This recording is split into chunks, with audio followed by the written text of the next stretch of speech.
Hi, thank you so much for joining us on Cincinnati today. My name is Jessica Summerweather, and today we are going to be talking with Quinn Gorman over the phone from the University of Delaware. Can you hear us? Awesome. So Quinn is going to be talking to us about dyslexia today.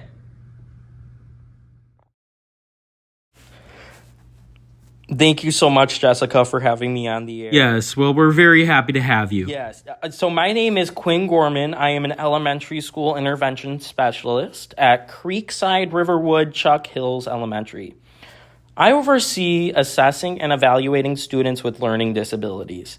As an intervention specialist, one of my most important roles is supporting those students who exhibit the signs of learning disabilities. So today, I'm going to be discussing dyslexia. So dyslexia is a language-based specific learning disability that is neurological.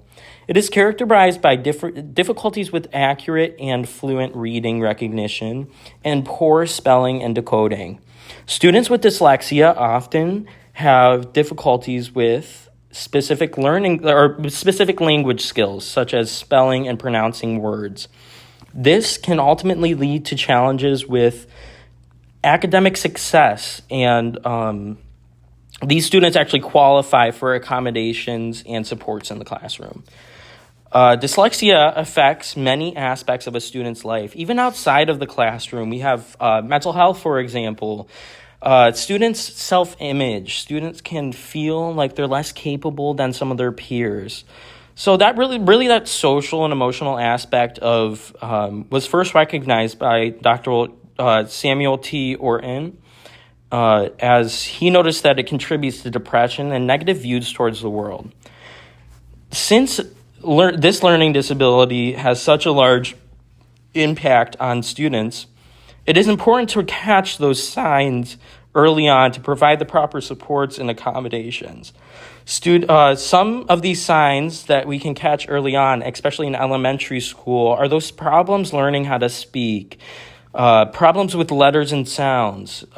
Students might have spelling challenges memorizing numbers. They may even have different difficulties pronouncing with pronunciations and sounds. They might have a hard time with sequences like the days of the week or number sequences. So while some of these, a lot of these are really common in people without dyslexia, when we start to notice multiple of these signs, this is really when we're starting to recommend those professional testing to students. The biggest time in a student's academics is when we start to see these signs is when they're working on word recognition and decoding. This is that big step in a student's life when they're really learning, they're taking their what they know about phonics and letters and sounds and really putting all of that together. And they can recognize that the letters and sounds have meaning, and they can use that to build knowledge. Now, you say that we can see this as early as elementary school? That is exactly right, Jessica. And according to the International Dyslexia Association, early detection and intervention with students who show these warning signs of dyslexia are critically important to for better outcomes later on. Researchers have identified that specific skill weaknesses that predict later reading difficulties make early testing, identification, and remediation possible. So this is why it is so critical to catch these early on so that we can support these students before it starts to affect those other aspects of students' lives, like we saw with Dr. Orton's recognition of, it contributes to depression and negative views toward the world. Now, what can you do as an intervention specialist to support? Yes, that is a great question. So as an intervention specialist and a person who has struggled with learning disabilities throughout my life with attention deficit, I can recognize my students' needs and provide the appropriate accommodations. In special education, I use many unique and individualized learning supports for students. With this knowledge, I am simplifying instruction. Simplifying instruction can go even further than just breaking down things into steps. We have graphic organizers and pictures and other creative things that can actually be implemented to really support those students. According to an article posted by the International Dyslexia Association, some accommodations have been found to support students with dyslexia include clarifying and simplifying written instructions. We also have presenting work in smaller amounts, really breaking those down to support those students in that step-by-step comprehension part. If if a student is reading an article for comprehension in an English class, it could support them to block out any extraneous stimuli. We don't want to, you don't want to stress the students out with the stimulus the words that are really unnecessary for comprehension. We have highlighting essential info if a student is in a history class in their social studies class, or if they're learning about a history event in their social studies class, it could benefit them to have essential information highlighted so that they can focus on that rather than those filler words that are not really essential to the information.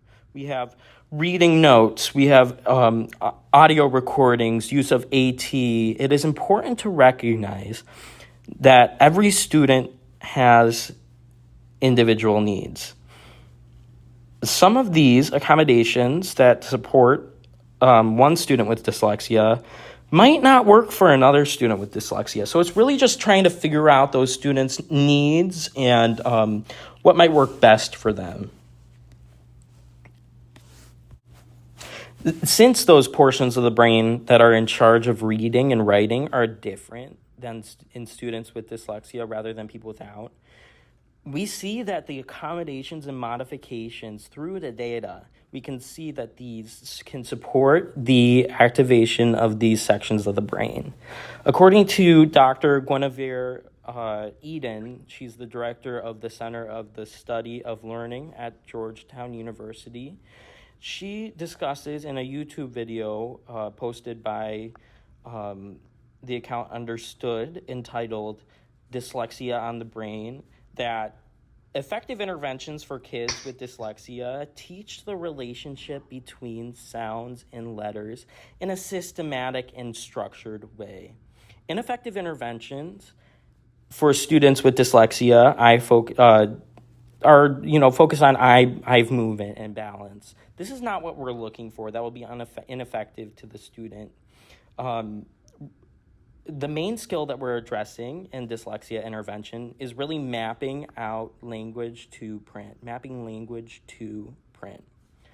When working with students with disabilities or with dyslexia, it is critical to focus on the student's strengths.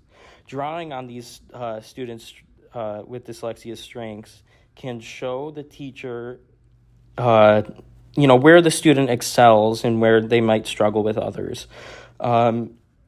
Students with dyslexia are quite intelligent. As a teacher, I have a responsibility to support students to recognize what they are good at and what they enjoy. Boosting students' confidence can really support them to be a self-advocate later on, after graduation, be a self-advocate for their needs. According to Dr. Eden in the video entitled Dyslexia on the Brain, the new research is starting to show that students with dyslexia have excelled skills in seeing the bigger picture and working with visuals, with visual special skills. The biggest takeaway from this is that people with dyslexia can implement strategies in their life to strengthen the reading skills, that it is up to teachers, and it is up to teachers to help students recognize their strengths and what can support them in their future. Yes. Thank you so much, Jessica, for having me on. And thank you, Quinn. Okay. Take care. Yes. All right, take care.